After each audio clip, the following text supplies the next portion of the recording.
प्रेम से बोली जोन भगवान की।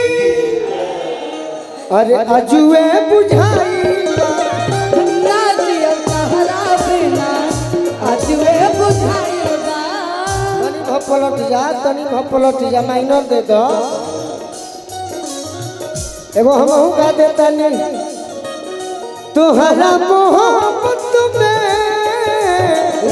जिंदगी खराब हो गई। तोहरा पहले ही से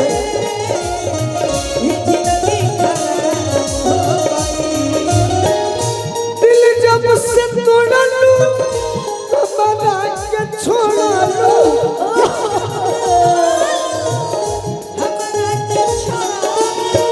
संभतिया शराब हो गई। ए भैया ये हमार गाना के सुन ले बाबू। बड़ी बड़ी रौरा के धन्यवाद बहुत दीदी भैया के रौरो सुन ले भाई। हाँ हाँ वो सुन। तोहरा मोहब्बत में जिंदगी खराब हो गई।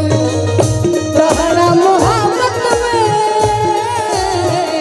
जिंदगी खराब हो गई। तोहरा मोहब्बत में जिंदगी खराब हो गई। बाकी हम ना लैला को भूल जाए मजनू को भूल जाए। लैला को भूल जाए मजनू को भूल जाए। आने वाले प्रेमी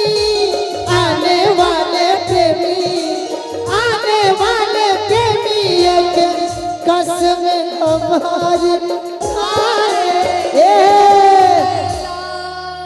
ये गोलू जी यही गाना पहली बार रोहतास जिला में धर्मपुरा गांव में महावीर शाह जी के यहाँ बबीता जी मिलल रहली।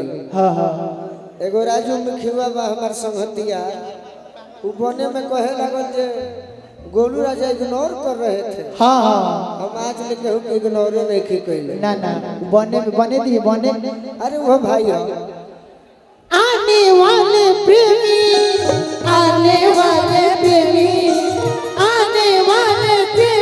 एक कसम हमारी खाएंगे। लैला को भूल जाए मजनू को भूल जाए। तोहरा मोहब्बत में जिंदगी खराब हो गई। कि तोहरा मोहब्बत में जिंदगी खराब हो गई। याद में जब खोइले तन्हा तड़प के रोइले। याद में तोहरा करार तो दारू पी के सोइले। बढ़ेला बेकरार का दारू पी के सोइले। अब तो बंदी अखिया में लौके सुरतिया। अब तो बंद आँखिया में लौके सुरतिया। मिलन ख्वाब हो गई कि तोहरा मोहब्बत में। आज जितना हमारे यूट्यूबर भाई आई बड़न बबीता जी अदिति जी हर रोज हम गीत संगीत में पढ़ाई करते हैं कि नया सुनाए। लेकिन समस्तीपुर जिला में आए हैं 10 बार 20 बार छोटे बाबा। लेकिन हम नया सुनाएंगे कहाँ जहाँ सुनने वाले होते हैं वहाँ। यहाँ ये सब नहीं सुनाएंगे तो पुरानका जो सुने बा तबे न बोले बा। तो इसे माफ करो सब है न तो नया गीत 10 गो गवा जाए। तरी तू कुछ कह बाहर साउंड वाह।